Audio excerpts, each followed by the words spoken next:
watching the Market Bull, and joining me from First Class Metals is CEO Mark Sale. Hello Mark, welcome back.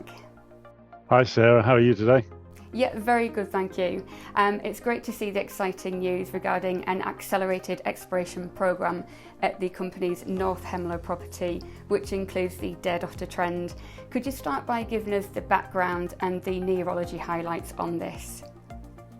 Well, I think the essence is that the last 2 and a bit field seasons we've been working on the Dead Otter Trend and the evaluation of it, and everything we've identified so far has been positive. It's been successful. The gold grades increased up to the 19.6 gram last year. The structure is, yes, it's discontinuous because the outcrop is discontinuous, but we do have it along 3.7 kilometre strike, which is open. So all the groundwork, all the exploration we've done so far just leads us to want to do more work, and I think that's the impetus for us saying that we've accelerated or elevated. It was our flagship property on listing. It remains high in our flagship order, shall we say, up there with Sunbeam. So I think it's only right that we focus, with the gold price as it is, on our 2 gold properties. So at the moment, yes, it's all hands to the tiller in order to bring the Dead Otter Trend of North Hemlo closer to actual put a drill hole right here, not along this 3.7 kilometre area. So that's the momentum. That's the elevated sort of exploration program that we're aiming for.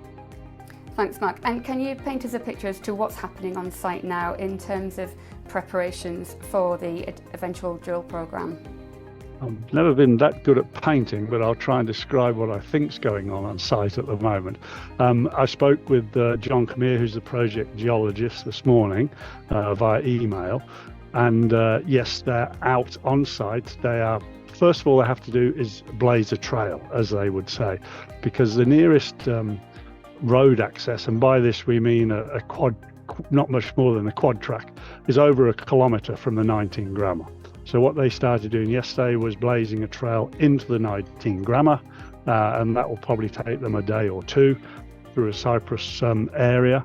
We'll be dodging around the big trees because we don't want to obviously knock down any trees that we don't have to, and then they will get to the area of the outcrop. But what we're going to try and do is put that trail as close as we can along the trend, so that we might actually, through a bit of not quite serendipity but good fortune, hit some outcrops of interest on our way to the 19 grammer, because that trend is, there's no doubt it's continuous, because if you go west of the road, we have some very significant gold and pathfinder anomalies, again about 750 a kilometre west of the road, which is another area that we're looking at doing stripping. So what's going on site at the moment is we're preparing the kilometre access along the strike of the structure to the 19 grammer. One of these days somebody will come up with a better name than the 19 grammer, but at the moment it's stuck. Wonderful. Well, thank you for that, Mark. It's been fantastic to see such positive news flow and sentiment, of course, in the share price. So can you tell us what should investors be expecting to hear about next? And also, I should have mentioned you're at the airport now, Mark, so where are you heading? I'll give you one guess. Hopefully I'll be able to post some photos of the stripping at the 19 grammer within the next week. We've picked probably 4 locations that we're going to strip. It'll depend on how much work it is, because obviously time is money with a machinery like an excavator. So we hope to strip 14 locations. So what news will come?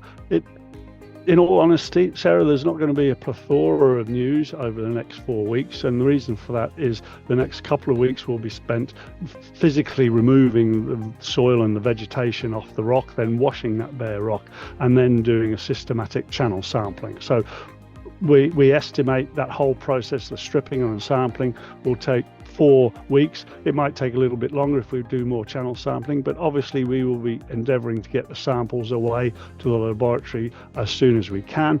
And at the moment, the turnaround time is 4 to 6 weeks for the gold, a little bit longer for the other elements. So we're looking 4 weeks before we start producing samples, or hopefully under 4 weeks, and then probably another 4 weeks before we start getting results. In the meantime, of course, we are sending some of the rock samples, the residues from Dead Otter, for total destruct assay, so those will be in the pipeline. And let's not forget our other big gold prospect property, the Sunbeam property, where we've still got the core results to come from the 83 core samples that we submitted after we did a review of the potential auriferous content of the porphyry. So there is a little bit of news in the pipeline. Oh, I almost forgot the Kerrs Gold project, of course, in the Timmins area.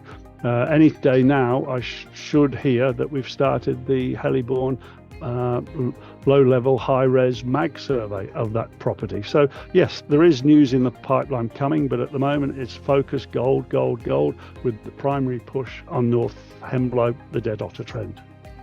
Well, Mark, thank you so much for the update. We hope you have a safe trip, and we'll look forward to hearing how things progress.